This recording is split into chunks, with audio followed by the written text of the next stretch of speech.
Mount Fuji.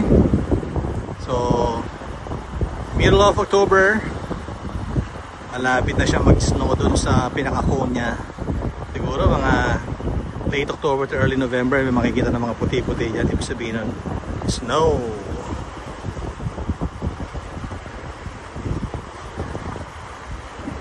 Mount Fuji.